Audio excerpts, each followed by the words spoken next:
Insurance, insurance, house, car, liabilities, Bluestone Brokerage.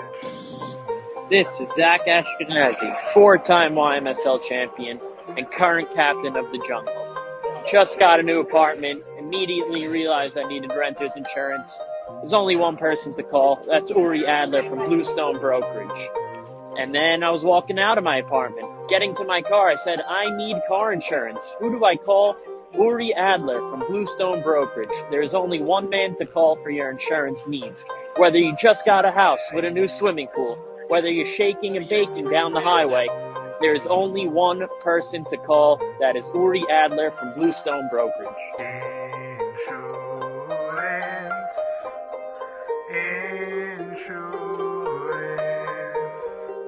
House, car, liabilities, Bluestone Brokerage. We are live. We are live. From Fireman's Playground. I'm not allowed to say Fireman's West. Max Sutton does not know the West and East. He doesn't know where to report. By the way, sometimes I don't know either. You see West, East, and the chat. Which one's West? Which one's East? To me, it's amazing, and I'm not good with East-West in general, but like I sort of know the ocean is there from growing up here. But Max, who grew up here as well, should know Fireman's West is famous. That's like it's like famous two words. Fireman's West means this field. It means Friday, 3 o'clock. Yeah. That's what it means. Exactly. So you should know where you go. When you hear Fireman's West, even during regular season, you should know, like, oh, that's the field I want to be on. Right. You know? Okay, anyway, we are here at Fireman's Playground, Max. That's where we're reporting with Bluestone Brokerage himself, Mr. Uri Adler. Uri, thank you very much for joining. My greatest pleasure. I wish I would have been here in better, playing Sunday, talk about my own game Sunday, but unfortunately that's just not how things are. It's not how things are right now. Stratton Oakmont, let's go quickly through that squad. It was a we couldn't agree on what the grade was for that team when we did the whiteboards at the headquarters, the North American global headquarters of Bluestone Brokerage in Lakewood, New Jersey. What did you say? Pelagious Estates. Yeah, you said? Palatial Estates. Palatial. I'm like, I don't remember the word you used. And at the time, I remember we gave different grades. I think it was that team that we gave the different grades. Yeah, I think Jack gave it a B, and Farka was a C. You were maybe a C minus. Yeah, it was a little bit all over the place. Yeah, and now at that time, I had no idea that you would not be playing short because you played short last year. For part-time, past 2 years, after Stephen Beast Mode. Stephen McGinley got hurt, replaced him with Nutty. I moved to short. Right. And then I don't remember exactly. Maybe Shimmy played short center then. Okay. Wow, that Beast Mode, that gray blob of a team. Great blob of a team. Which Simcha Adler was on. He was. Yet when he joined this year, no one knew any scouting report on him. Like, except for like Mavora, and Mavora's on his team. Right. And okay, so take us through that whole scenario of you thought you were playing short or you knew you weren't playing short. How'd that go down? At the time of the recording of the whiteboard shows, I had thought I was going to be playing shortstop. When I was drafted, before the draft, I remember where I was. I was in Costco and Brick, and I got a call from Abraham Haber. He says, we're going to draft you. And then from like left field, you hear Mo go, Uri! And Mo jumps in on the phone call, and they're like, we're going to draft you, and you're going to be our shortstop. You're going to be a big bat for us, the whole thing. And going in, I was going to be the shortstop. Through the draft, same thing. As you're drafting, you're like, this guy, that guy, how are you going to place it? And every single time, I was going to be the shortstop. Mm-hmm. It kind of a little bit came out of left field when they had told me that Eric Citron was going to play shortstop. And to be quite honest, in the beginning, I was like shocked and not so happy. I was like, okay, but you drafted me high. I was ready to, be the shortstop, be the alpha, and make it happen. But it took probably maybe 24 hours, and I was, okay, listen, Eric grew up playing shortstop. He played shortstop in Hillel. Is that correct? Played shortstop in Hillel. He was really good. He's really good. But no one here expected him to make the jump this year to shortstop already. Right. How did he do at shortstop? So I'll continue. And so he was playing. So I said, you know what? This kid's a shortstop.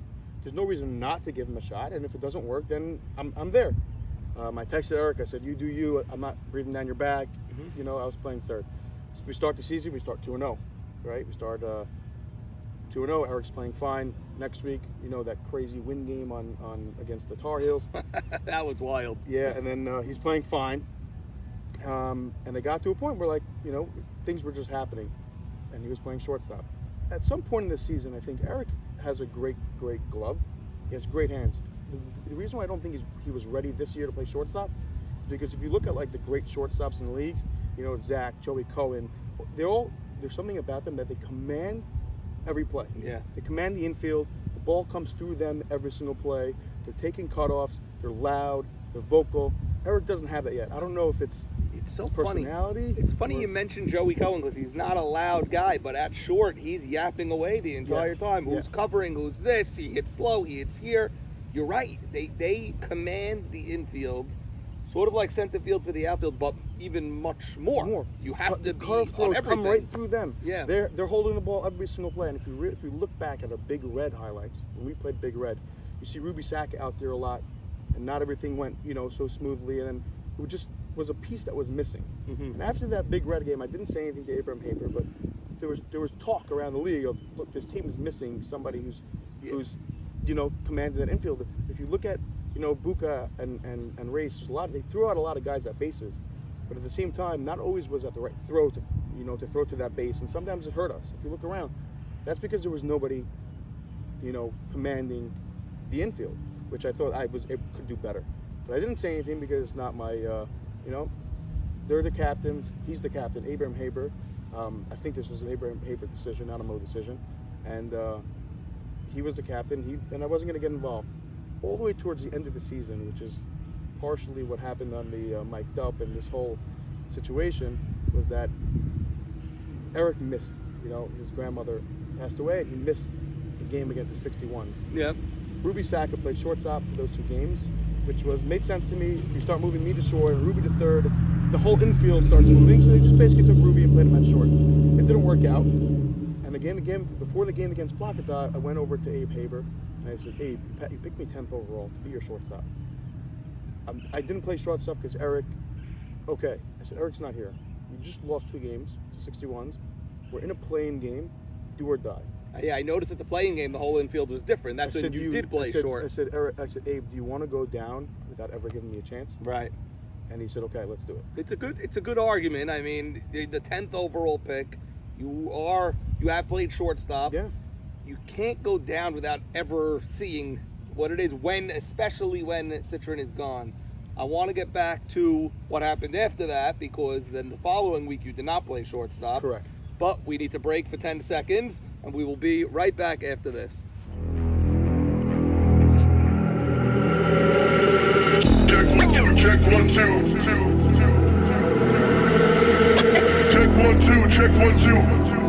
Can you hear me now? Is it loud enough? Yeah. My cut is trash.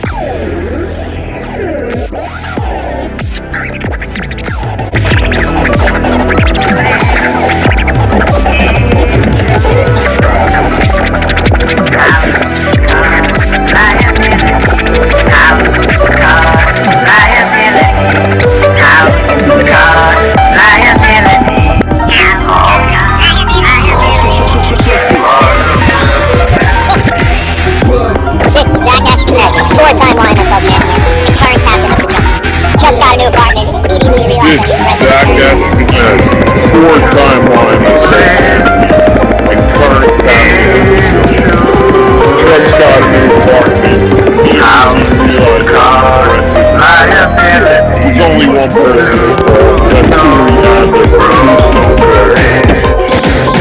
This is Zach Ashkenaz, 4-time YMSL champion and current captain of the Jungle. Just got a new apartment, immediately realized I needed renter's insurance. There's only one person to call. That's Uri Adler from Bluestone Brokerage. That's Uri Adler from Bluestone Brokerage. That's Uri Adler from Bluestone Brokerage. That's Uri Adler from Bluestone Brokerage. Like to return to the classics. 4-time YMSL champion and current captain of the Jungle. Just got a new apartment, immediately realized I needed renter's insurance. There's only one person to call.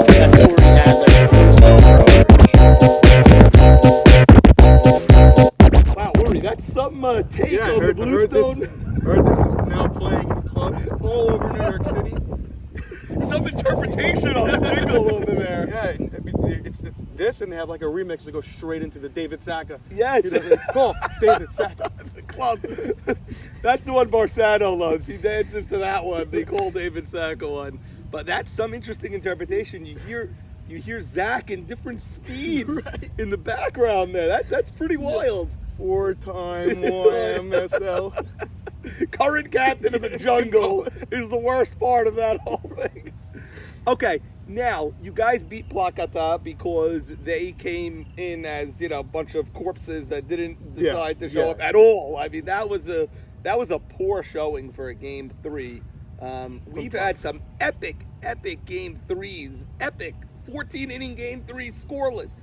This was, we're just going to fly out, get our 21 outs, and go home, pack go it up, home. see you next season. Yeah. But I think they came out flat.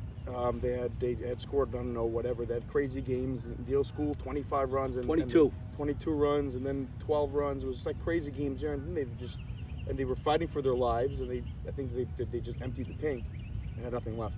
Eddie Harari wasn't great. He was not great. No, he wasn't even he wasn't even good that day. I love Eddie, and he's a great pitcher, World Series champ, 2-time Cy Young. Put the first 2 guys on via walk, right? Yeah, put the first 2 guys on via walk. Didn't pitch well at Deal School. They should have swept the Purple Cobras. Jeffrey Sacca didn't show up.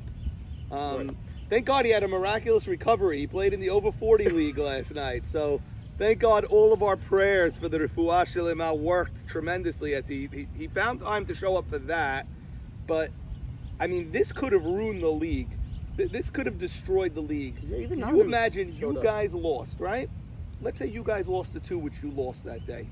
Let's say Plakata swept, and now you're eliminated, and then you find out that they scored 22 and then another 15 because Jeffrey Sacca didn't show up. Like, it's not fair. It's not fair to the league. I mean, if he was really injured, I think he would have at least been there and but this is the argument for 6 playoff teams. Yeah, not really. I like 5. Yeah. But this is the argument because then when they come in week 7, they wouldn't have been eliminated. They had 3 wins. Pocket had 5 wins. Yeah. They're playing at least have some sort of life on the line. I hear you. Everyone's got to show up. Mark Braha once didn't show up for the final game. That was the first or second year. I think it was maybe 2020, maybe. He didn't show up. His team was 1-13 or 1-11 going into the final week. He didn't show up, and we shambled him for a long. The Indians? Yeah, I think it was the Rough and Rowdy. Rough and Rowdy. Rough and Rowdy, beautiful squad, and it mattered for the other team. Whether you do 6, 7, 5, 4, there's always going to be. There should always be an insignificant game. There might always be an insignificant game. You gotta show up for the game. You need to, just for the integrity of the league. And he's a pitcher. Yeah. He's a pitcher. Meanwhile, the Purple Cobras were thrilled. They were like, we're better off with Shalou pitching. We're fine. And they won 2 games with Shalou pitching, 2 games with Jeffrey pitching. Yeah. Okay. Anyway, thank God he recovered. Now, they show up. You beat them. You move on. Without Eric Citron. Now take us through what happened in the week leading up to. Before that, because in the Plakata game, I played shortstop, and I didn't get a lot of plays, ground balls. I got 1 ground ball, maybe a pop-up. Mm-hmm.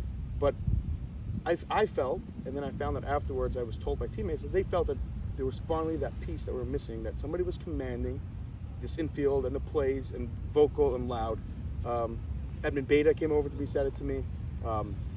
Buka, who plays center field, race. They're like, we feel like there's somebody to throw to. But no, when we come up with the ball, we're throwing through somebody. If you watch the game, I'm there. I'm trying to be loud, vocal, get the ball through me. And they said you have to be our shortstop going forward. It's just not because Eric's doing anything wrong. He's not. He just doesn't have that aspect yet. And so throughout the week, it's a discussion. And I know for a fact that a lot of the players wanted it. Fast forward through the week. Thursday, we're like, okay, after the All-Star game, we're going to get together at Mo Haber's house. A team, we're playing Sunday. Great. Vibe, have a couple beers, tea time, chill. And awesome All-Star game. Awesome All-Star game. Both wearing the same hat. Very fun. Very fun. Very fun, good competitive game. I think everybody walked out and said, wow, that was a great game. Great to play with all those guys on the field where, like, you can't hit the ball anywhere. So you have a gold glove all over the place. Every batter is a beast.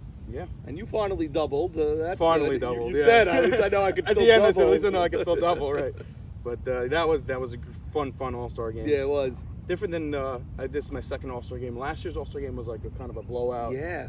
And I think it had blowout written on it from the beginning because certain guys came were like, oh, I'm a center fielder, let me play short center. And Right. when that happens, he doesn't have the seriousness. This year, Mo Haber and Farka, seems like they took it serious. They did. And all the players took it serious. They came in to win. Both pitchers were not pitching Sunday. Right. So they were able to just go pitch. Go and pitch. They wanted to go pitch. Exactly. They needed to pitch. They're like, it keeps me in the rhythm. Yeah. You know, I'm pitching every week. Good Keeps you in stuff. rhythm. It really was worked out good. great. Thank Yeah. God. Sometimes it works, sometimes it doesn't. It's a scrimmage game. You got to see how the players show up, and it worked out great. Okay, now past the All-Star game. Now past the you're All-Star game, 48 hours away from your game. We're by Mo Haber's house. Yeah. We're still not sure if Eric's showing up Sunday. You have to ask a rabbi. You have to do his thing. Mhm. And Mo Haber looks at me, and Abe Haber, and all the guys there. There's probably 6, 7 of us there, pushing and saying this has to happen. Or, you know, Uri's got to be our shortstop for these games. And they look at me and they say, "Get ready to play shortstop. You're going to be the shortstop Sunday." And now I don't know if that's really what they decided there. I don't know if sometimes, you know, people are saying what they'll tell you what people want to hear, just to make you, you know, go home happy. But I think everybody there left with the assumption that I was going to be playing shortstop Sunday. They didn't want to tell Eric yet because, you know, whatever. And I get a text. I think it might be a little bit off in the timing. Saturday night from Abe and say, "I think we're sticking with Citron at short." I was like, okay, but more than that, everyone was happy. Like everyone at Mo Haber's house was pumped up. We had great vibes. Mhm. Leaving that house, we felt like we were going to sweep easy. Like we were just pumped up and ready to go. You know, Sal Fallis comes in his truck. You know, we're not sure about his injury. He gets out. He instantly starts sprinting laps. We're all screaming and cheering like this guy's Right. running. And the vibes were immaculate. I get a text Saturday night from Abe Haber that we're going to stick with Citron. Okay, I figured he probably told everybody. Turns out, it seems like he told me and he told nobody else. Uh-huh. Admin gets to the field on Sunday, and he's told Eric's playing shortstop. And he's like, I thought we had a game plan. He's like, I'm much more comfortable with Uri. He's like, not that Eric's, again, this has nothing to do with Eric. Like, Eric's awesome. I love Eric. We all love Eric. It's nothing to do with him. He's like, I just feel more comfortable. My outfield court feels more comfortable. And then you now take the mic up and put everything in. He's obviously complaining about it. And, you know, Mo goes over to him and the mic'd up and says, how you doing? Is it the Uri thing? Obviously referring to this situation. And then he takes Abe to the side, right here in the parking lot. And he says, are you keeping it? And Abe says, yes. And Mo Haber says, I have my pitcher acting like a baby. Those words, right? I think Mo forgot he was mic'd up. He wouldn't have said that in the mic. I don't know. I don't know if you could really forget. Because I've thought about this also. And I didn't even know what they were talking about, to tell you the truth. A lot of people didn't, but anybody who knows the story is You like, saw you there can't was say that. right, but from the outsider, you knew there was something going on, but we really didn't know all of that. Maybe other people did, but I certainly didn't. I didn't know what was going on. I knew you played short the week before, but okay, whatever. I don't think you could forget that you mic'd up because the kid is following you. Right. You're wearing a microphone, and you know everyone's a little bit different when they know they're wearing the microphone. Mo was walking around talking to himself. Come on, Mo. Please, God, help this me. team. Help this team.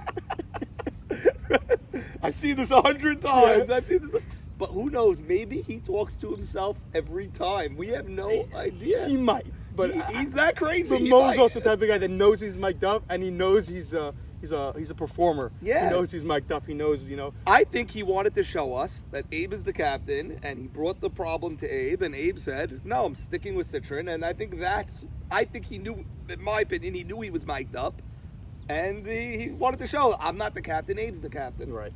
And the conversation continues as my pitcher's acting like a baby, and he says, even though everybody's, you know, complaining about it, and Abe says, I don't really care. Mo says, you should care.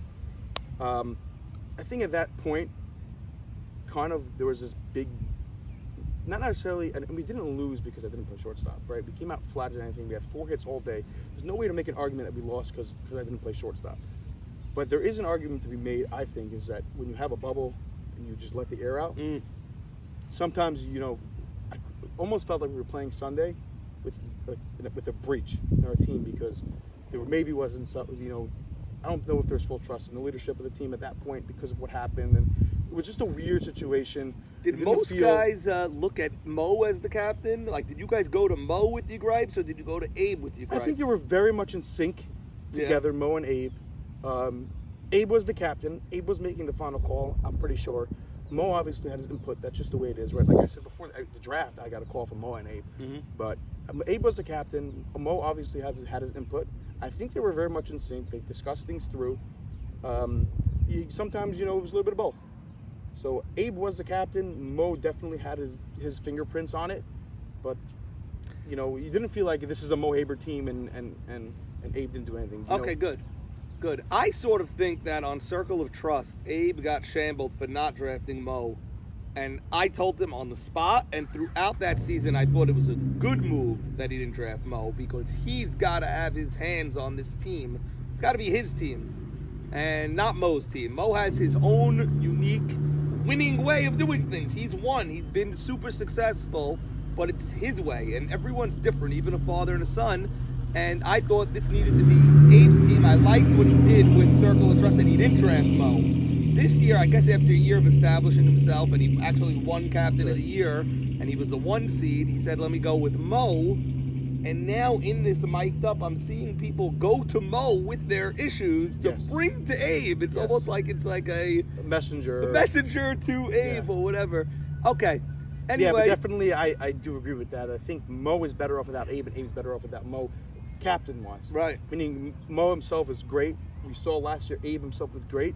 Together, they were in sync, but I just don't know if that's the right recipe because, Abe was doing a lot of like the scouting and stuff like that, and Mo was doing more of the rah-rah. But yeah, I probably agree with that. Now, did you guys know that Mo was mic'd up? Yeah, I knew. Yeah. I knew. I mean, we can't have wiretapping over here. We got to make sure everyone knows, like, sort of who's mic'd up because we can't. Yeah. We can't have anything that's like I'm secretly recording you and you don't tell the know. team, hey, I'm going to be mic'd up Sunday, but right. I think majority or all the guys knew. Yeah, I mean, it's going around the league now. Every week there's someone mic'd up. It was inevitable to get Mo Haber on there. Had to. So it just a matter of when. It wasn't if, Right, and it's funny. He was supposed to be 2 weeks before. The kid overslept and didn't show up. Then he was supposed to be last week, but you guys lost game 1, and he said game 2, there's too much pressure. We're fighting for our lives. I can't do it. This was a playoff game, and he couldn't wait to do it. But it was very interesting. That's really, to me, you get to see the inner workings. 100%. I loved it, but I don't want it to cause issues where people are talking about people. Edmund, I don't know, give a shout out, but Hank has this carpool thing, and Edmund went on yesterday. It's going to be released later today. Oh, wow. Edmund spoke about it. So I listened to the Chronicles with Hank. I didn't listen to the 20 people for next year, the draft order, because that doesn't interest me at all, especially now. I'm not caring about next year's draft. But I listened to the episode after week 7. I thought it was great. I thought it was really great. Hank really gave time to each team, and he learned about each team. He didn't wing it, He didn't wing it. He did. He definitely does his homework. He did his homework. He spoke to people. He watched every second of highlights. And he thought about different things that you could do on each team. And he looked into the history, and he's talking about, Zach from swimming, Barca from wherever. I thought it was very, informative, for sure. very good. And then they went into Lakewood and this and that, which I don't know anything about those leagues. But I was telling him, I go, for guys that play in all these leagues, it's got to be great for them because you're talking about every one of their teams. Yeah, it's definitely a lot of fun. People look forward to it. It's interesting because they just came up because they drive to the city together. Like, instead of talking about nothing, let's talk about softball and record it and put it out. Like, why not? I guess if you drive into the city with another guy in the league, you're talking about softball the entire time anyway. Most likely. Like, if I'm commuting with someone, that's all we're talking about. Exactly. So he's like, might as well just press record. That's the only difference. Might as well press record and go for it. Yeah. So he has Edmund going on. Edmund is on. He was very upset after the mic'd up came out, and he just felt like he was thrown under the bus, and he wanted just people to hear his side and what he felt and why he was acting like a quote unquote baby. Yeah. And whatever was said about him and jitters and nervous and stuff like that. So there were two different things. Number one was the jitters and the nervous from before the game, which Edmund did seem to be a little despondent, maybe because he wasn't nervous. He was annoyed. He was annoyed. Yeah. Okay. Fine. Tell. So you could tell that.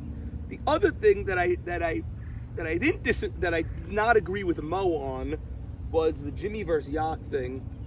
it doesn't mean you're scared of one guy or the other. You gotta walk one of them, and they're 2 of the top 10 hitters in the league. But you got to put forces in play. Right. You got to be now. They're both 2 of the top 5 hitters in the league. Right. You got to pick the one that makes more sense. And in that situation, probably it made more sense to walk Jimmy. So you're face saying Yak. walk Jimmy, face Yak. Because Okay. it's the same thing. So you might as well put the forces in play and then pitch to Yak. Edmund had said if you watch it, he says Yak has my number. I'd rather pitch to Jimmy. It's funny. He walked Yak intentionally twice in this game because he Right. clearly did not want to pitch to him. And then in game 2, Yak hit the grand Yeah, slam. yep. So you could see what Edmonds told. I mean, yeah, you want the force, but I gotta trust my pitcher on who he wants to face. Correct. Maybe he knows he could get Jimmy out. That's why more if you look often. at if you watch it, I go into the huddle there. Yeah. And most of the time, I wasn't really making any decisions of whether to walk or not. It was more of a Mo Haber trying to make Hecky across the diamond. Yeah. Should we walk this guy? Just to get in the guy's Just head. to get the guy- head, right? All the time. I remember on Deal School playing Big Red. Every time, Uri, we're going 4 for this guy. Or we're Right. not going just to Just make to it loud. talk. You don't even have to But this answer one, him, right. I went in and I looked at Edmund. I said, Edmund, what do you want? Right? Mo was like, should we walk him? Should we not walk him? I kind of said, Mo, 1 second. And I said, looked at Edmund. I said, Edmund, what do you want? You choose. Right. Because you got to trust. You got to trust the pitcher, especially you pick a guy in the first round, 7th overall. You get to choose if you pitch to the guy. Yeah, or not. yeah. Nabi, he tells Saban, I'm pitching to this guy, and that's it. And when you pick a guy that high, you're putting your full trust in him, and if he wants to pitch to a guy or whatever in the biggest spots, you got to trust his thing, which is part of why Edmund was so upset. Going back is because he's like, I'm your first round pitcher. You got to trust me. I'm telling you, this is what I feel more comfortable with. Why can't you trust me? Yeah, it's just a shame that it ended in such a It sour does, way. It does, because Stratton was a fun team. It was fun, was it? A lot of fun. Yeah. A lot of fun. Everybody on the team I really, really enjoyed playing with. It was a lot of fun. There was a lot of ups and downs. Whole season, you kind of felt something was just off. Something was missing. Yeah, with the team. it never got Never going. clicked. You It swept might be- week 1. That's it. Yeah, we swept week 1. We got swept twice.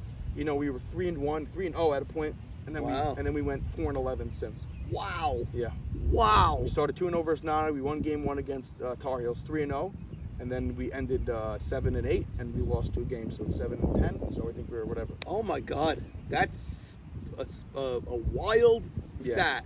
4 and wait, what did you say? We were 3-0, Yeah. and I think we were 4-10 since. Wow, that's a bad record. 4 and 10. That's Very bad, really very bad. bad, very That's bad. a lot of losses in a row. Yeah. 2 in a row. Some bad 3 losses in a row. in there. Some 2 in a bad row. losses in there too. Oh the my Flaccatal goodness. loss, the Purple Yeah. Cobras loss was bad, but then it's so weird because we came out against the 12 Commandments and looked great. I know. We could have swept them. We won 1 game, and it just was weird. 12 Commandments versus Tar Heels. You just played the Tar Heels. You beat the 12 Commandments.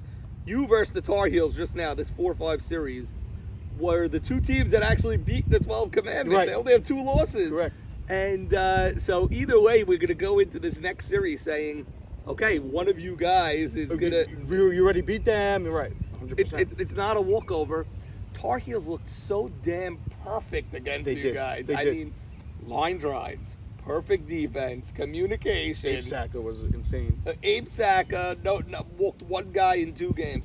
Barnathan fields the ball, no one's covering, no problem. I'll flip it to second. Yeah, like Roland makes a play in the hole. Barnathan makes a play in the hole. Every fly ball looks easy. Every fly ball easy. Jack firing everything on the money to Jimmy. Yeah, Jack was rearing back Jack and and throwing. firing. Phantom catcher's interference. Well, no problem. We'll get the next guy. Exactly. Like Abe perfection. Saka, he was quiet all game, and right after that catcher's interference, you Yeah. see him get a go off the mound. Let's go. He was Yeah. you saw like his emotion just come pouring out. But yeah, they looked good. They came ready to play. We didn't. And that's what happens. Obviously, nobody ever expects 4 hits in softball and No. 0 runs. No. It doesn't make sense. I mean, it's an inning. It's almost impossible to do that. It's pretty hard to do that. It's like by mistake score a run on an error. Something. Something. I never got to third base. I think South out all day. One guy was One on third guy base on third. for 1 pitch. Yeah. For 1 pitch. It's insane. Yeah. It was complete and utter domination. But does that carry over to the following week against a totally different opponent? Are the Tar Heels ready to go crazy and win this whole So thing? I thought about this. Sometimes it could be yes because they look so perfect, but at the same time, when you come off a 3-game series or a 2-game series that both games were battles, you're kind of ready. You played these games, you fought through it, and you're kind of ready for the next series. At this point, they kind of just like walk through it. Does it? A lot of people talk about the 4-5 game and the momentum going into playing the 1 seed. Is that there when you walk through somebody? It's just like you didn't play tough. You barely broke a sweat. Right. There was no sweat. It was also a cool day. It's much hotter now. You really broke a sweat. Does that give you? Is that momentum there? I think yes. I think they feel really good about themselves. Abe Sacco feels very confident. Jack feels very confident. Jack looked insane. It looked like it was 2021 all over again. Alan Jamal, who struggled second half, looked like he was hitting the ball decent. Isaac Indy, who flies out way too much, looked like he hit a couple of line drives. Like these small little things. Mog, who's only batting 250, but it seems like he gets a hit every time. So go figure. It's because we never saw him bat. He's playing every time he gets a hit, you're like, this guy's the best hitter ever. Exactly. Like he's having a breakout year, but he's batting 250.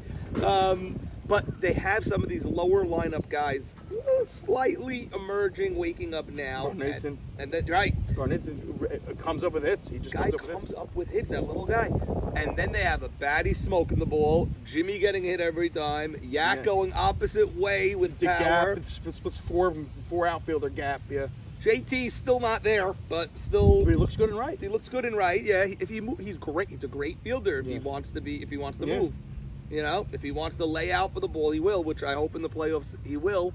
T.I. I haven't seen much from, but these little pieces are emerging, and the big boys are starting to like really break out. They could be scary against this 12-2 juggernaut. I do think that it's gonna be a really, really, really tough series. I don't think it's going to go 3.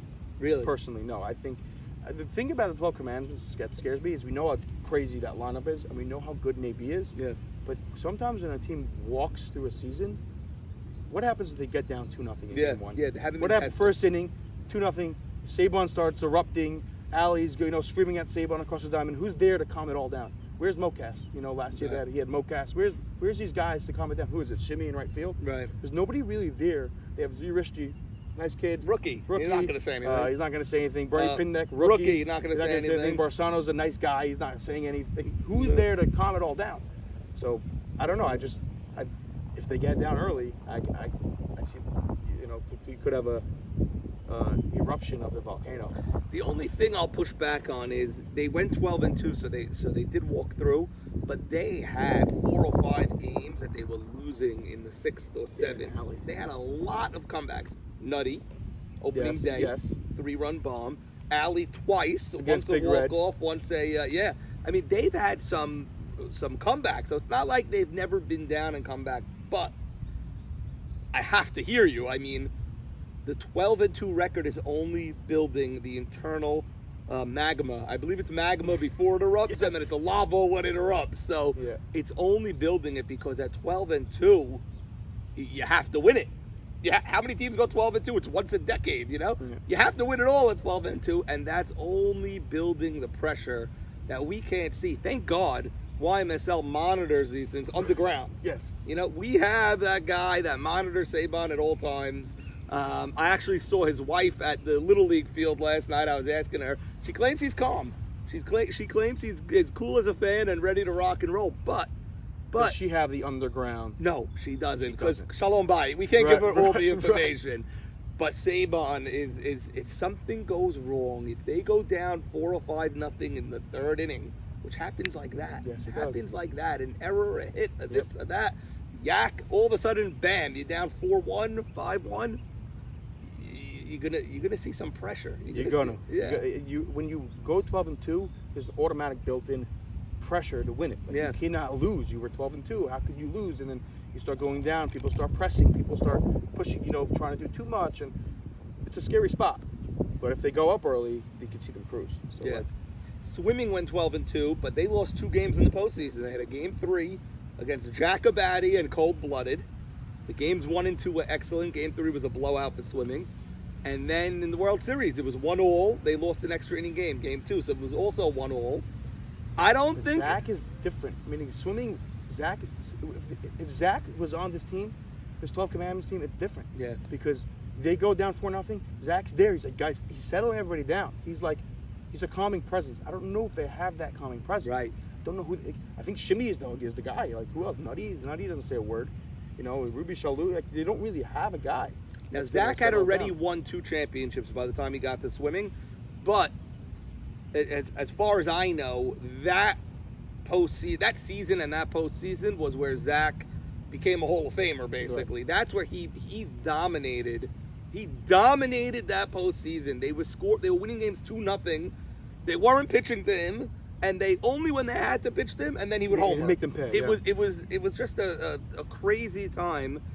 Maybe someone could emerge like that and become like this. Maybe, I don't know. Is it Barsano? Is it Nutty? Listen, I don't know who it is. If it's going to be anybody, it's going to be Barsano. Yeah? And we know how good of a hitter this kid is. He's so good. He is so good of a hitter. And has not hit this year. He hasn't really hit this year. Nutty, it's interesting. He started so hot, all the home runs. He's like 3 for his last 20.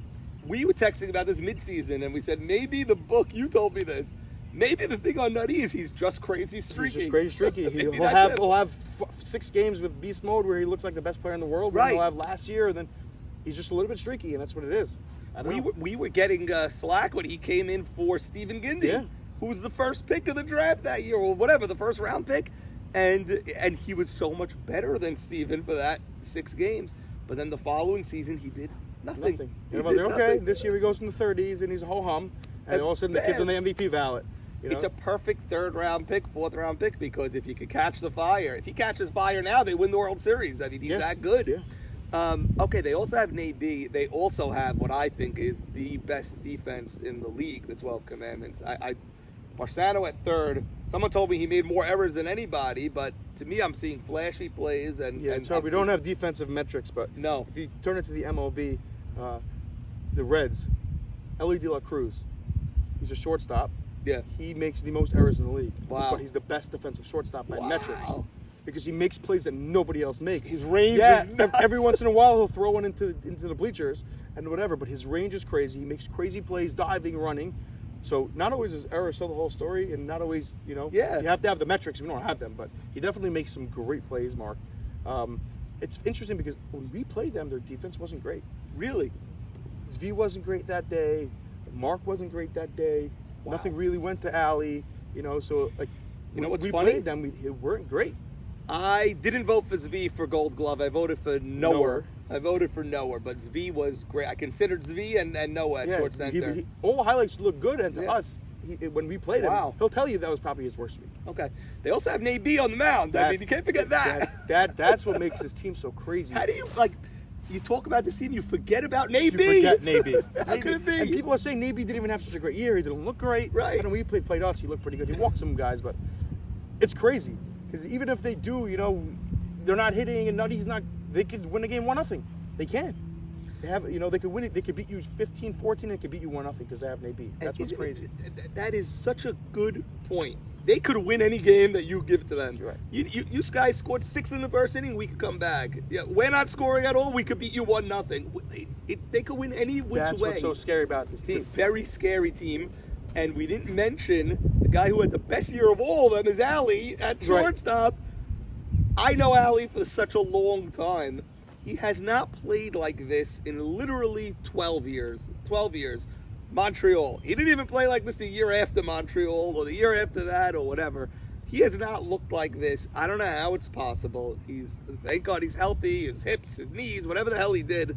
I guess it was the hips, right? Hipsters. Yeah, hipsters, right. yeah. Okay, fine. But to see Allie not just make the plays at short, not just get the big hits, but walk-off hits, come in and pitch when Navy's not there. Yeah. I mean, he has done it all for this team. It's hard to see him being denied when he's this hungry and he's been on a bunch of bad teams in a row until this. I just feel like he's not going to play another 20 years. He's got to win when he has the oppo. He will. Yeah. Well, if you ask him, he's not been playing 20 more years. He's batting 800 in 20 years. Right. And Jeffrey's pitching for another 10 years. Right. So. No, but Allie's definitely the key on that team. I mean, people were questioning it because when you come out of the draft, people were questioning the team because can Allie play short? Right. What is Allie going to look like? Did he take him too high? I don't know. Allie's a first rounder next year in my book. It's crazy because the only reason I didn't give them an A, because they're an obvious A, I give them a B plus, is I go, when Allie gets hurt, because he gets hurt every year, who's your shortstop? Zvi? Barsano? They're not shortstops. So who is your shortstop? Who's your backup option? Pick Ruby Saka. You say they needed a Ruby Saka. They needed somebody who could just fill in and play short if needed. Yeah. Okay. Tar Heels. Let's go before we go to the other series, which is so exciting to me also. you want to give a prediction now on this series, or you want to wait till the end? Let's think about it. We'll come back to the Whatever you prediction. want. Let's come back. Okay. The other series is so freaking good. I'm so pumped for it. It's interesting. It's you can't put your finger on. It's like it's so good, and you don't like this one. You like there's an identity to it. There's identity to the 12 Commandments. That one that one is so interesting and so many different components. It's like, you know, my brother's playing in his first real playoff series as a team. He's gotten better as the season went on. The 61 started so bad, but ended so good. Yeah. The Big Red has just been great all year. They have this whole Clifford vibe and whatever going. And Clifford vibe. They got okay. Funny story. Sandy yeah. Suri in a chat says he asked the question. He goes, "What did YMSL players do before WhatsApp? Like before the WhatsApp chats and stuff?" So I said, I responded. I said, "Okay, so they didn't see big Clifford gifs. Big deal, you know." We have Carlos sent me an email recently, a string of emails when we were on the Indians, 2014, Cleveland Indians, not the 1-15 Indians. We were a good team. And you just see, I don't know, 600 emails, reply, but you know what it does on the thing?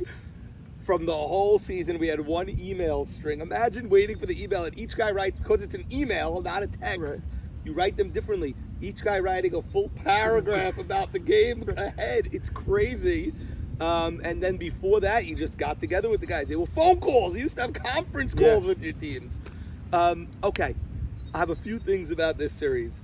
Like you said, your brother pitching to my brother. That's the battery. Our brothers. Right. Okay. Right. So there's something about the 61s that everyone will look at and say that team is not as good. They were middle of the pack team all year. However, and this is what I put my finger on last Not middle night. of the pack. Why? They're 7-1 in their last 8. They are 7-1 in their That's last not eight. middle of the pack. Okay. They started 1-5. You know, Nunny got hurt. They played 2 games without Nunny because he got hurt pretty much on the first play. Yes. You know, the defense was interesting. Joey was playing short center. Once they changed things, they're 7-1. By the way, They have a better record than the 12 Commandments. no one since said that game. all year. They played 2 games without him. He got hurt in the first inning of game 1. Yes. So they played before they picked anybody up without anybody. Great point. Okay, fine. So you were looking at them as the 7-1 team, not the 1-5 team. There's something about we just played them. There's something about that team that feels right. It feels like they're clicking. They have it figured out. Yeah. You know, in the last 8 games, they're the best team in the league. Wow. There's nobody's 8-0. Everybody, I think they have the best record in the last 8 games. Like since that change, they were a different team. Yeah. They look better. I'm hearing it from my brother who's inside the clubhouse. They feel better. They're more confident than anybody. They believe in themselves. He believes in himself. Like everything just feels right about that team. But at the same time, Big Red's been like that all year. Yeah. They are confident. They're a confident bunch. Big Red lost their way during the brawl with the 12 Commandments. I never saw such an incident affect a team I that much in my entire life as commissioner and even as captain and as player.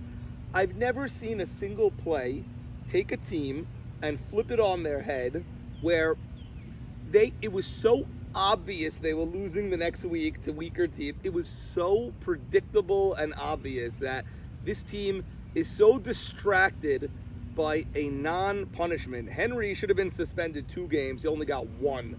They should be thanking us.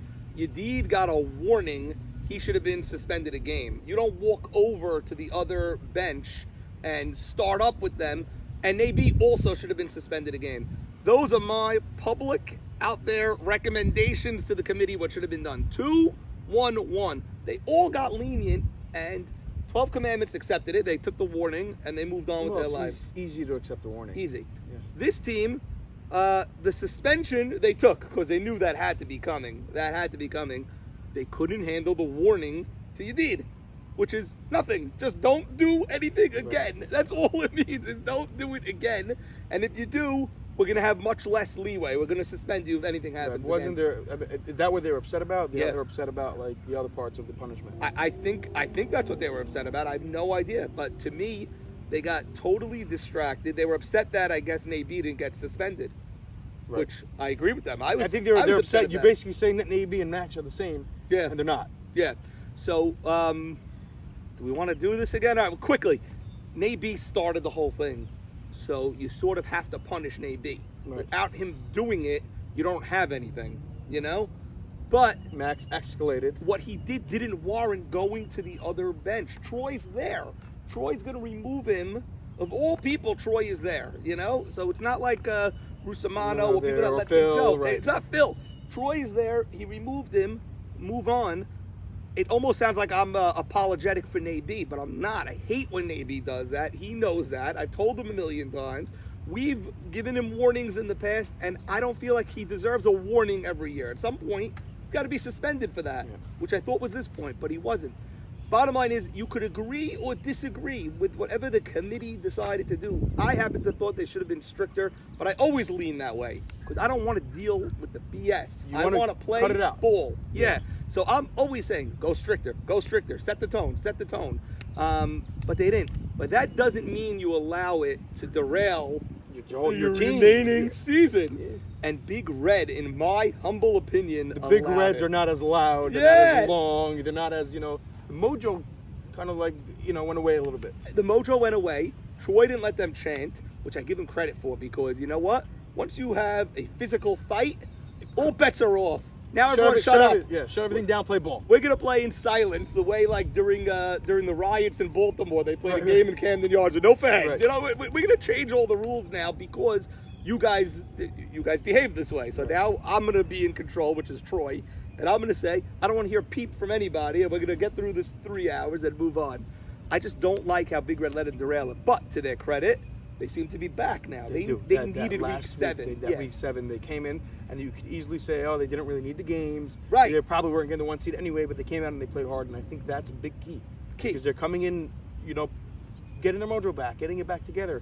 Max looks fully bought in and fully locked in. Yeah. Max is back now, and he won the key game 1 in that week 7. To me, that was the key. He had to win game 1. Then game 2 was officially meant nothing. Like, officially 12 Commandments 1, even though, like you said, they weren't getting the 1 seed. But the fact that they won game 1 and they played the way they did, they looked great. They seem fully back. So we're back to Big Red. At the same time, Big Red, all season, people never bought into the Big Red. 12 Commandments, they're the great team. They're a great team. Big Red, I feel like people never fully bought in. I don't know why. Charles Saka batting 650, like, that's never happening again. Right. This is never happening again. If playoff series comes, if Charles Saka was that good, he'd be batting 3rd. He wouldn't be batting 8th. Whatever. All these different things that people are saying, they never fully bought into the Big Red. Yeah. And it might be true. It might be true. It might be true. I mean, Sammy's awesome. Yeah. Sammy Sri is Gold Glove. He's probably the best shortstop in this league. Easily. It's crazy how good as he good is as at shortstops short. we have with Joey and Zach and some of these guys. He's the best shortstop in the league. It's crazy how good he is. He's a difference maker. Deep, like in the hole, and he just fires it over. And his footwork looks like Ozzie Smith. Like it looks. He's just gliding in that area from third to second. He's always in the right spot. He's always where he needs to be. The backup of third. I love that. Yeah. And like Ruby took a page out of his book. That was a great play. And Sammy's like, where else should I have been? I go, no, I guess you should be there. But the fact that you were there. A lot of guys are just watching the play. Exactly. I've only seen Mosham and Zach make plays similar to that where you're like, how the hell did he get over there? Yeah, we say about these guys, they're playing at a different speed. Yeah. They see the game differently. It's very odd to see from a rookie, but we all knew him already, so but the way he's just born and bred softball. He's one of those guys that just they're just one of those guys. They have the it factor, as they call it. Also, his personality is so calm. He's so calm yet confident that he knows he's great, but he doesn't brag. Yeah. And he just wants to play softball. So when the ball comes to him, this is what he's waiting all week for. He knows. In his head, he goes through every scenario, be like, oh, if it's the 3rd, I have to go here. He knows what he's supposed to do every single time. And he's a difference maker on that. He's 100% a difference maker. Okay. He takes a team from here and puts them here. What's the most important position on your field right now? You can say pitcher, shortstop, center. What's your most important position? Shortstop. Okay. So you have to say Sammy is better than Joey Cohen. Yes, he is. Edge to Big Red. Yes. Next most important. Pitcher. Okay. You gotta say Yedid as the edge over Simcha. We love Simcha. Yes. But Yedid is Yedid's the better 4th pick overall. Okay. Next. Center field, possibly. Possibly. Okay. Okay. So It's Alco Farco. and Farco, very similar numbers. Not far, but at this point, you got to take Farco. Farco's been here 100 times. Yeah. Farco won a few times. In this type of situation, Farca's Farca. Good. Third base. What's next? You think third base? Is I think next? third base is No, next. I don't Or think short third base. center, maybe? At this point, a lot of them are equal. Yeah. It just depends. Like I think with Navy, right field is more important because of Interesting. because of Okay. the speed and and stuff like that. But at that point, it sometimes is You want not. to go right? You can go right field. Right field is Bub or And Shimmy. Bahara. Oh, right. Shimmy's the other thing. Right. Bahara. Or Bub. Bub is better than Bub Bahara. is better, and also same thing. Bahara's a rookie. He's Rookie. 17 years old. How old is he? Yeah. So like that makes a big difference. So the point I'm getting to is Fielding that wise, yeah, Bahara's probably a better fielder than Bub is. yeah, he has Even an though, arm even for though sure. Bub knows right field like nobody else. That's what it is. He knows right He field. knows right field. But he can't really throw. But he could get where he needs to get, and he knows the league. I get what you're saying. Bottom line is at the key positions, like Zach may be the best player on the field, but he's playing left field. Right. At shortstop, at pitcher, at right, the key positions, it seems to be advantage to Big Red. But there's a big component that I think might have an advantage 61, which is they're clicking, and it's not like a tangible thing, but it's something that like also then you go to the rest positions and you say, like when Juan Soto signed with the Mets, and a lot of the Yankee fans are like, well, if we could sign 7 players for the price of Soto, then it equals more than Soto. Yes. So it's the same idea of like, because in the key positions they're better, but if they're better everywhere else, then it could kind of balance, the Interesting. scale. So they're better at, okay, fine, I hear you. You know what I mean? And I don't know. I have I a don't key know if they're component. better. I put my finger on it. Last night I finally said, this is why I'm struggling with this series so much. Because to me, a team with Yedid, I think Alco had a better year than Farca. Elsack had a great year. I think the reason why the 61s are so dangerous is because if you had to pick the best postseason players in YMSL history, you can't get past the top 5 without mentioning Zach and Farca. These guys, no matter what they do during the year, go from great to ridiculous, go to Hall of Fame level. Farca on the Knights hit a home run, bottom of the 7th, 2 outs over O'Diddy's head, that famous home run on East over there. He had many more moments than that. On swimming, he was unbelievable. Zach on swimming and shake and bake was phenomenal. These guys, and by the way, 2019 White Walkers, who was the MVP of that World Series? Ike Mavora. They had the 2019 World Series MVP, the 2020 World Series MVP. 2021, I don't know if it was Farca in the World Series, but he was crazy that postseason. Maybe DC? Was that what it was? Yeah, it was DC. Yeah. He was great. Yeah. He was great. And then Shake and Bake MVP was Zach and Aaron, but it was Zach. They have basically. The question is to me, can Zach, with the bat, we know he can he have the same impact on a World Series in left field as he did at shortstop? It's hard because in this sport, the throw, that throw, shake and bake, getting Zeke at the plate, that's a shortstop play. Yeah. Diving in the hole against Aaron on swimming, on racetrack, that's a shortstop play. It's can a he shortstop make that play. same impact from left field? He may not get the opportunity. If the opportunity comes He'll his do way, it. he'll do it. We know that. But he may not get the oppo in left field. Yes. You're putting your key player In the cage. in left. Yeah. You got to wait for the ball to go there. Maybe he dives into the trees over there and makes a catch. Maybe he Actually, climbs the fence right. on the, By the way, Barsano and you know what's interesting? They're playing over there.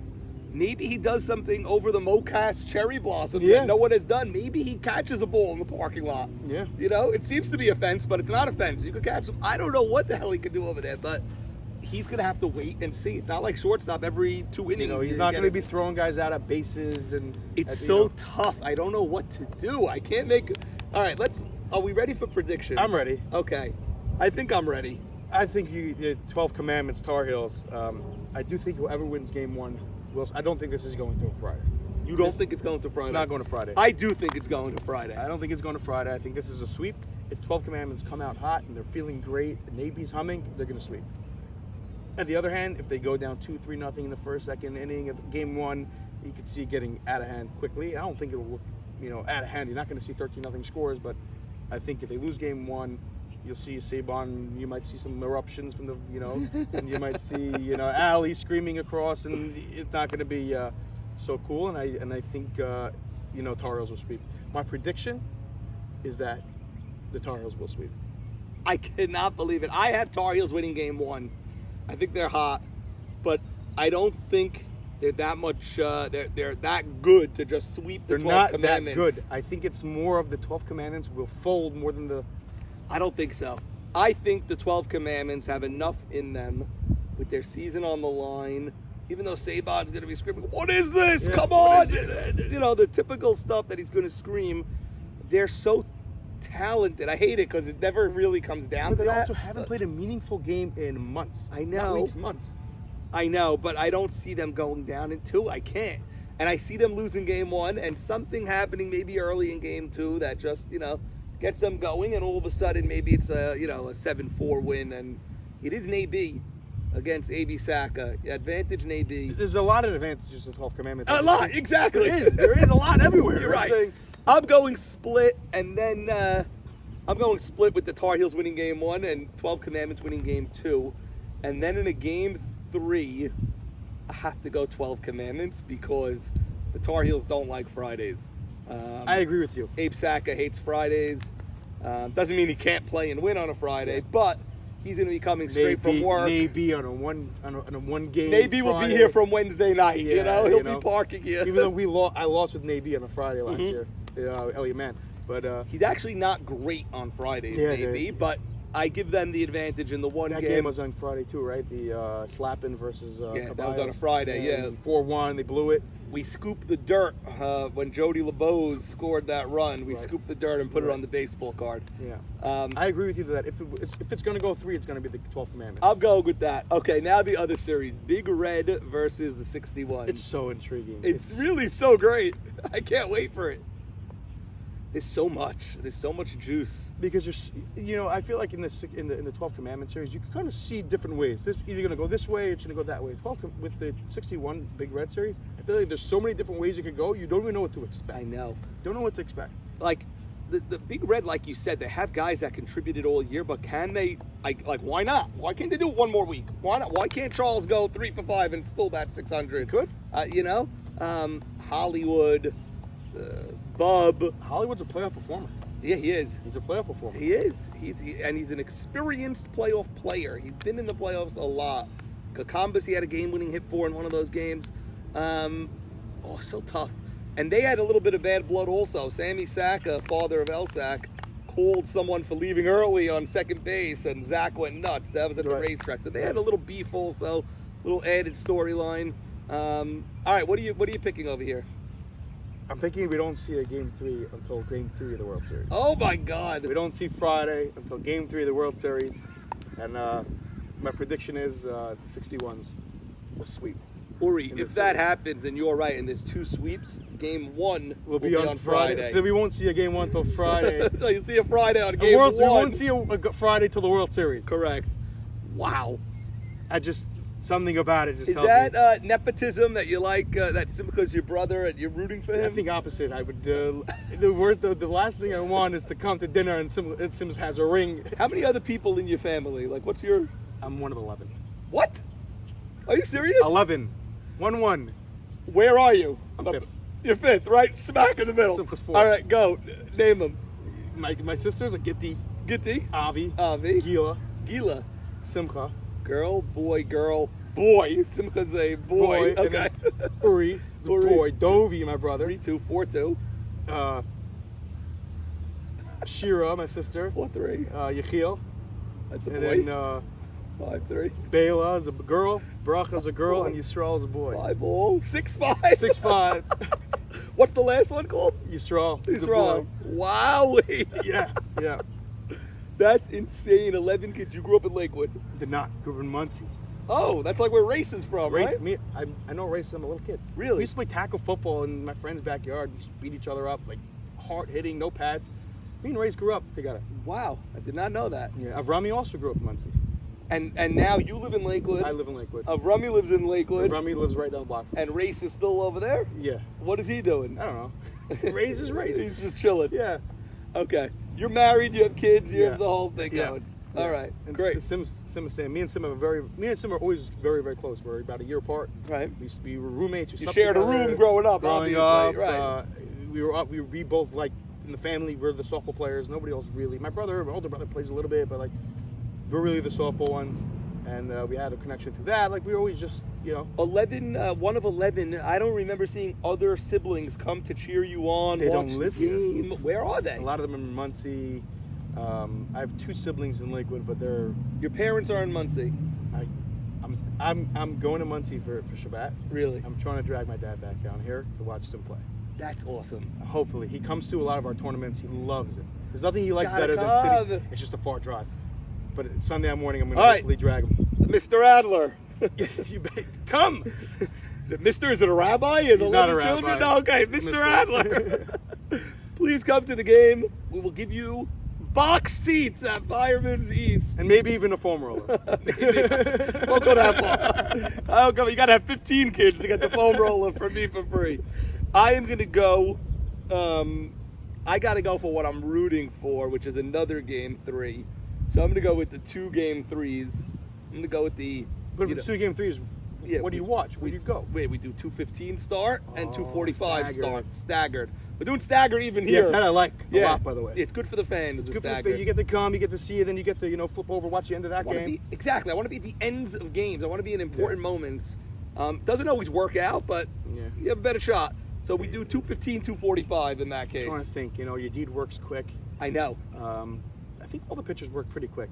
But you don't have Jeffrey. If you have Jeffrey on one field, you know that you can have- start the game at 7 o'clock. That game's ending first. He'll catch up. It's crazy. Yeah. It's crazy, and it's a real thing. Games really end at different times based Yeah. on the pitcher. But Yedid and Simcha work quick. That game should be over while this game 2 is in the 3rd inning, I would say. What is it, 8:30, 9 o'clock? Yeah. 8:30 will be over by 10:15. 8:30 will be over by 10:50. No, I'm saying the doubleheader will be over one time. Doubleheader? Yeah. 8:30 will be over about 12 o'clock. It'll be over. Those 2 pitchers, those 2 teams, 11:30 that game will be over. It's the playoffs. There's It's more longer. extra mound meetings. It's longer. It takes longer. 61s are usually out in 2 hours, 45 minutes, believe it or not. Oh, yeah? They're very fast. They don't score a ton. They don't give up a ton. They just move, I Right. guess. Okay, we'll see. I'm going with a game 3 also. I'll go with who will win game 1. Big Red will win game 1. 61s come back and win game 2 because that's their type of season that they're having. I guess, yeah. In a game 3, you have some studs. Like Henry is so experienced for Big Red. Yeah. Oh, you're killing me. I'll go with the in the game 3 Friday. I can't go against Farka and Zach and Mavora and all these guys. If Nate Kush could wake up, it would be it's a a very beautiful big key. emergence for them. Jake's hitting the cover off the ball right now. That's What a big for great them. year he's having, Jake. Yeah. Jake is having an all-star year. He's also wearing this hat. I'll go with the 61s in 3. So I'm saying 61s versus the 12 commandments Here's of the an World Series. interesting point. How much does a rookie pitcher aspect make a difference in these playoff series? He's surrounded by all these guys. Jigga, Zach, Farka. Zach in the infield, I think, made a bigger impact on him. Yeah, but Joey's no slouch there. No, not at all. Joey's no slouch. Mavora's He's at first very base. vocal. Race S's is at second base. You see these guys after Simca gets the 3rd out, they're like, all right, come, sit, water. But the Jigga, the funniest thing, I texted my brother after, I'm like, Jigga tells you when to drink, when to breathe, when to Does use the Jigga bathroom. think he's 100 years old? Like, no, sit right here. Simca will ask, like, what's going on there? Don't worry. You sit, Relax. You sit, take a drink, He's breathe. a freaking panic. He's a panic. Calm down. But like they're all rallying around Simca, I guess. And I don't know. 100%, but I think what you said, if Big Red wins game 1 in a do or die game, Simcha versus Yedid, I can't pick Simcha. You can't. As much as I love him, my Wow. brother, you can't pick Simcha over Yedid in a must-win scenario. Whether it's a game 3 or you can't pick Simcha over Yedid. Whether it's Yedid, Nabi, or anybody, I have not seen any pitcher this year really say, I'm locking this game down, except for Abe Saka this past week. I haven't seen any pitcher be able to say, I don't care how good the hitters are, I'm taking this ball to the World Series. I haven't seen it. The hitters are dictating this season, not the pitchers. But at the end of the day, it comes down to it, Max Yedid versus Simcha. in a one game do or die game. As much as Simcha has Zach and Farka and Mavor and all these guys, it's very hard to pick know what? against Yedid. On Moshiach, Yedid had the lead and the ball against Zach, and they scored 5. Yeah, but that was an AB. That's a different story. This is like, I don't know. I could see someone getting a little bit rattled. Really? A little bit. You know him a lot better than I do. Yeah. Meaning, if they win game 1 and now they're playing game 2, where like it's not a must win. Even though if you don't take a must win, you're gonna lose. But if it's not a must win, I could see them just sweeping and moving on. But if they're gonna get into a situation where it's must win for the 61s, I don't know. Okay, well, listen, we appreciate the honesty. No one knows Simcha like you do. Like, no one in this I know. league I feel knows like Simcha. Zach knows it better. At You this know, something point. about Zach. He's telling me like things like, "Oh, really? I didn't know that." Yeah, they had a barbecue at Jigga's house the other night. They didn't Right. invite us. No one told us, right? I mean, aren't we related to these We guys? should be. Or it's only if you wear the rainbow are you related Yeah, to these good thing guys? Zach's colorblind, by the way. Yeah, it's a I good found out thing. this week. Oh, yeah. He's like, oh, by the way, I'm because I don't know on a chat he was posting about a steak and Rachel's like, oh, that's too red. He's like, I don't know, I'm colorblind. I'm colorblind. And I'm like, thank God, because look at your jersey. Yeah. Very funny. Okay, so you're going Big Red No, and I'm Tar going Heels 61 in a sweep. in the And sweep, Tar and Heels Tar in a Heels sweep. in the sweep. You're nuts. You go 2 sweeps by It's the not fun underdogs. to pick splits. It's not. It's not, but I'm picking the third game. Okay. Okay, and I need a third game. I love the game 3s. That's what it's about, the YMSL. These game 3s when everyone is here. Yeah. Nothing We'll get him though. like We'll get it. a Friday game. We'll get game 1 of the World Series of my, Yeah, I think yeah. you'll see a lot of people here Sunday. But better than game 1 of the World Series or game 3. It's only game 5 of the World Series or game 3 of the LCS. Those are the magical, must-win both sides. Those are the magical Yes. games. Okay, I think we've said it all. We spoke about Stratton. We spoke about everybody. Great job. Great The question job. is like this. Yes. What does the future of YMSO look like regarding the pitching? I've Yes. hearing rumblings about that. Yes. And regarding our dear commissioner, Norman Jamal. Let's talk pitchers. We are desperate for some pitchers. I heard this is a tall kid from Hillel. What's his name? Elliot Braha, I don't know if Marty. Marty Cohen was a very strong pitcher. I don't know if he's good enough to pitch in the YMSL. He's been in Israel for a year. Just remember, we don't need guys who are going to be max and AB. We need guys who are competent, who could just pitch. He could throw strikes. I just don't. Maybe I don't know. We have to see what he looks like. He's back from Israel probably right now. Okay. And we got to see if he's got the desire to play, and if he's good enough. We have to see. But he was a very good pitcher. A future pitcher for sure is a guy on Hillel's varsity now, Abraham Tobias. This is his junior year, so next year he's still in high school. So the year after that, you have a guy that for sure could pitch in the YMSL. Maybe 2 years. Yeah. Because if he goes to Israel. Or if he goes to Israel or whatever.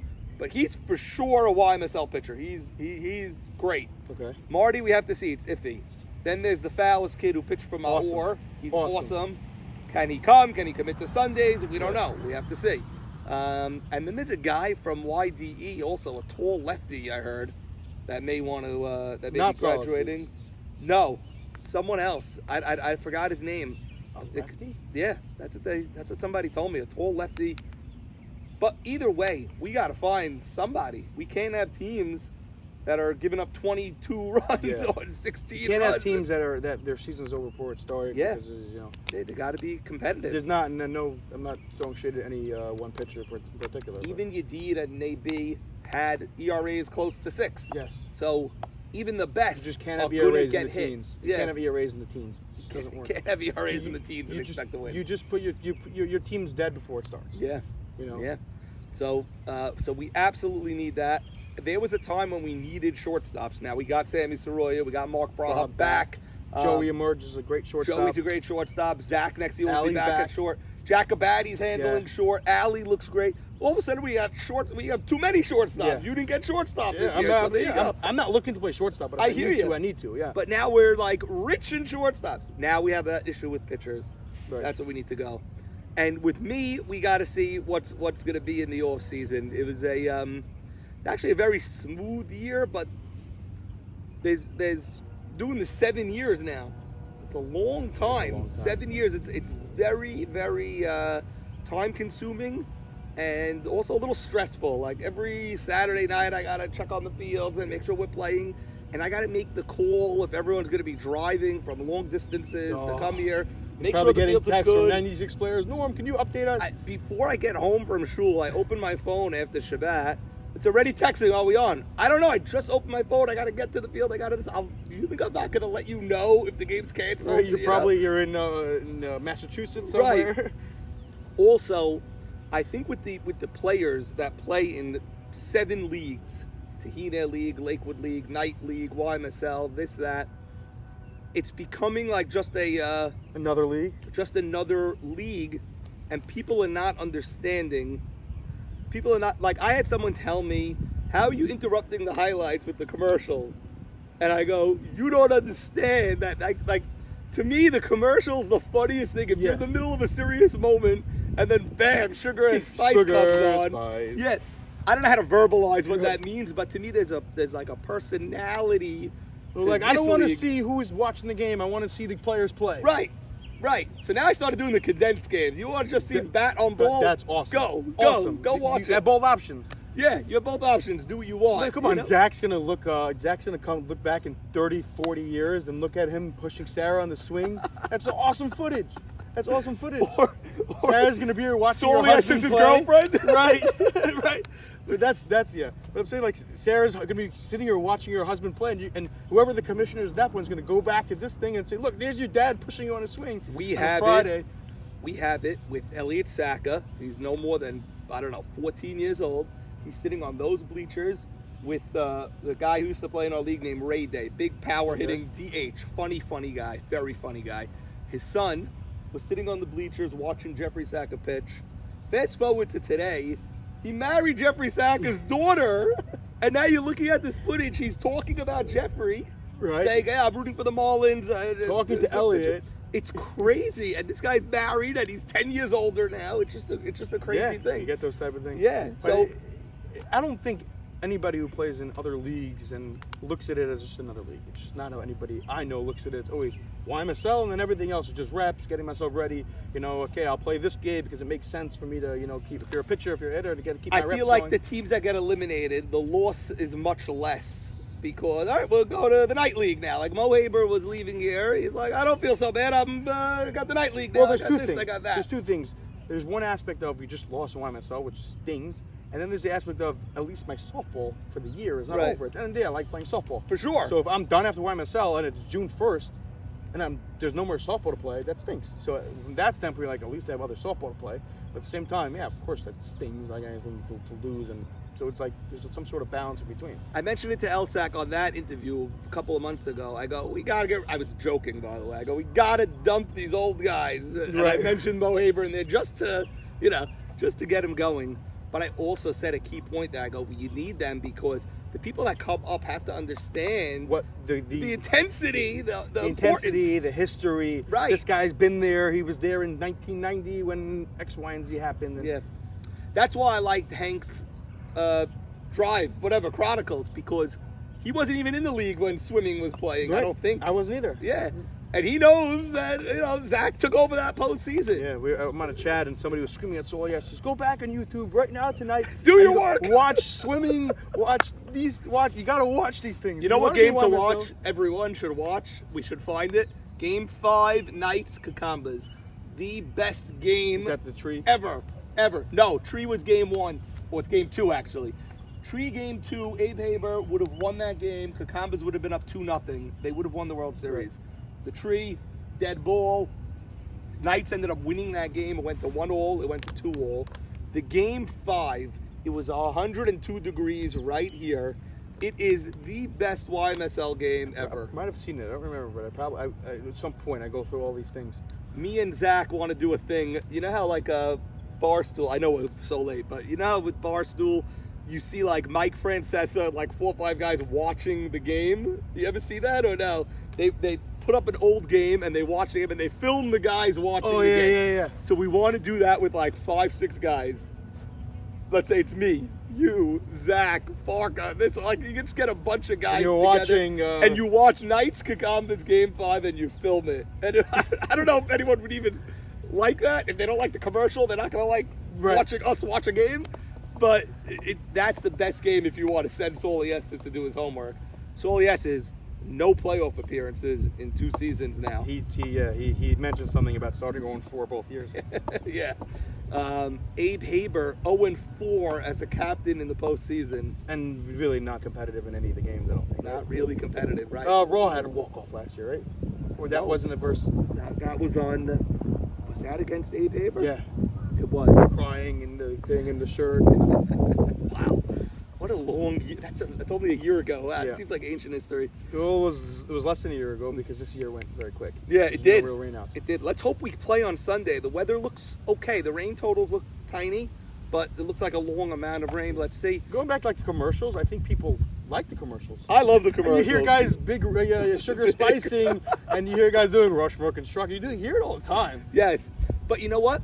You gotta support the sponsors. If you didn't 100%. call Bluestone yet, What are you waiting for? And you own a house, why didn't you call him? If he can't save you money, it costs you a 20-minute phone call. Maybe he saves you money. What are you doing? Call him. 100%. What's the problem? Just call him. Give him say, this is my policy. Can you do the same thing for less? If not, I'll see you later. Exactly. Very See you simple. in the softball field. Or am I missing something that I need? Look Yeah. at this. You're an insurance guy. I don't know what I'm looking at. 100%. I'm always available. Bluestone Brokerage. But I gotta say, the league has been awesome. Thank you. Yes, the league has been awesome to you. You've been awesome to the league. Appreciate that. You've been a great player, MVP candidate this year. 2 years in a row. 2 years in a row, a candidate of MVP. Let's win it next year. Let's That win would be the nice. MVP Maybe I need next some year. doubles. You need more doubles. I want to win a World You do. Series more. You do, for sure. Got to get myself out of the first round. I hear you. Haven't done that yet. Wow. 3 years. Year 1, I lost to Biblical TI team. Last Yes. year, I lost to the Race, Beast the mode. eventual Yes. champions, and this That year was was the TI this year. team last year. The TI. You were on I was on team? TI with Never Again. Yeah, Navy, Never Again. Right. The ABJ, red. the red, and this year, let's see what happened. Okay. There it is. Uri Adler. What a Thank you. What a great guy to have in the league. Uri, we Appreciate thank you it. so much. And guys, we'll see you on Sunday morning. Sunday morning, bright and 8:30 early. a.m. with Uri's dad in On attendance. East. On East with Uri's dad. Thank you. Firehouse for you, Max. Defcon 1, are you ready? Yaya, dug over! Yes, here we go. David Center. Call David Center. Call David Center for a new vehicle.